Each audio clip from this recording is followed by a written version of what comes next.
सवालों के उत्तर खोज सकते हैं और ये जवाब महाराज जी द्वारा प्रदान किए जाएंगे जैसे जैसे आपको उनकी आवश्यकता होगी।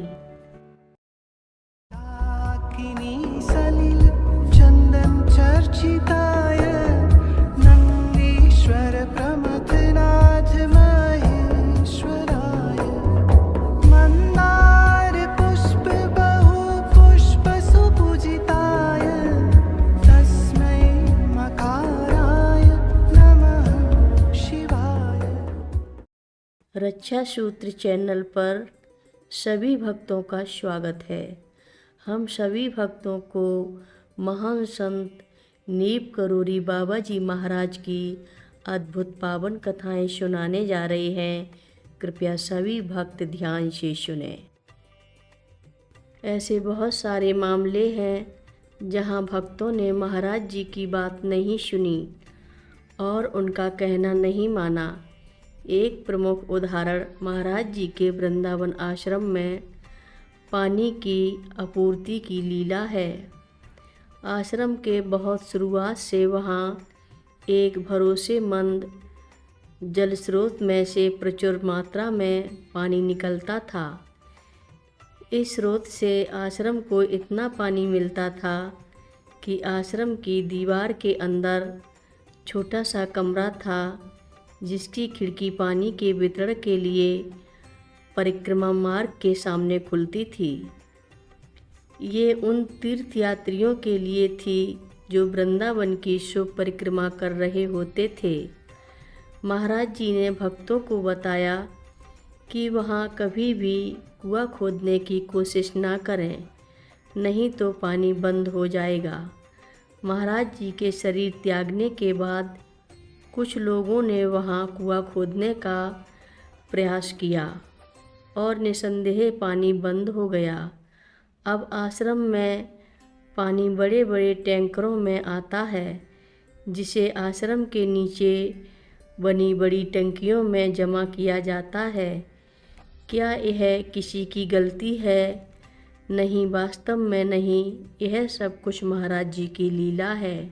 महाराज जी ने एक युवा पश्चिमी औरत जो 70 के दशक में उनके साथ थी, उसने अमेरिका जाने के लिए कहा और वहाँ स्कूल जाने और डिग्री पाने के लिए कहा। उन्होंने उसे शादी करने से मना किया और इसके बजाय पढ़ाई पर अपना ध्यान केंद्रित करने को कहा। उसने इसके बिल्कुल विपरीत किया। उसने शादी कर ली और उसके 3 बच्चे भी हो गए। इसके बाद उसका तलाक हो गया। 20 साल बाद वह एक भक्त दोस्त के साथ भारत लौटी। वह भी 70 के दशक में महाराज जी के साथ था। वहाँ पहुंचकर उसे याद आया कि महाराज जी ने उससे क्या कहा था। जब वह अमेरिका लौटी तो कई वर्षों तक विश्वविद्यालय गई और उसने पीएचडी की डिग्री प्राप्त की और वह एक सम्मानित विद्वान और विश्वविद्यालय में प्रोफेसर बन गई। महाराज जी के आश्रमों के एक प्रबंधक ने मुझे हंसते हुए बताया कि जब यह युवा औरत पहली बार महाराज जी के पास आई तो वह बिल्कुल बेकार थी, लेकिन अपनी शक्ति के माध्यम से महाराज जी उसे एक सक्षम जिम्मेदार समाज का एक सम्मानित सदस्य बना गए। महाराज जी ने कहा, हम केवल उन्हीं लोगों से मिलते हैं जिनके साथ हमारा मिलना पूर्व निर्धारित है। प्रत्येक व्यक्ति के सहचर्या की अवधि भी पूर्व निर्धारित है। अगर कोई अलग हो जाए या अगर सहचर्या लंबे समय तक नहीं रहा हो तो किसी को शोक नहीं करना चाहिए। महाराज जी ने हमें देखने की, सुनने की, उनके दर्शन करने की अनुमति दी है। यह भविष्य की एक नई दुनिया के लिए एक सगुन है और उनके भक्तों के लिए एक बड़ा वरदान। कई प्रमुख लोगों पर उनके प्रभाव ने बहुत कुछ बदल दिया है। आप एक शारीरिक रूप में महाराज जी से नहीं मिल रहे हैं। यहाँ तक कि जो लोग महाराज जी के साथ थे जब नीम करौरी बाबा जी के प्रकट शारीरिक रूप में थे, वे भी उनके रूप में नहीं मिल रहे थे। आप चेतन के एक अन्य स्तर पर महाराज जी से मिल रहे हैं। वहीं पर महाराज जी का आप पर नियंत्रण है। यह जरूरी नहीं है कि आप एक सदस्य होने के लिए कुछ भी करें। वास्तव में यह विपरीत है।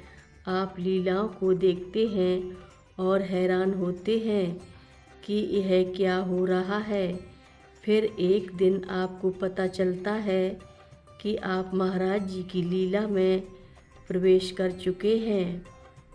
शायद आप सोचें कि आपके साथ अजीब अकथनीय बातें हो रही हैं और कभी कभी वे अत्यधिक तीव्र बन जाती हैं।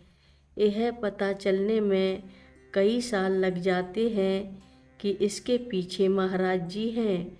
यह कारण है कि महाराज जी का सत्संग धर्म प्रचार नहीं करता।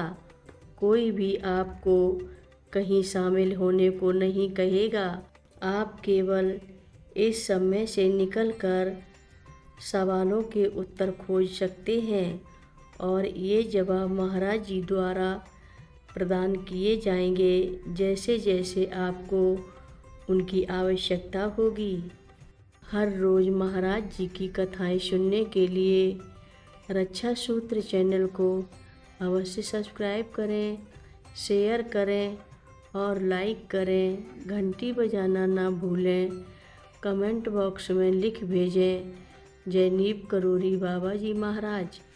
बोलो नीम करौरी बाबा जी महाराज की जय बोलो।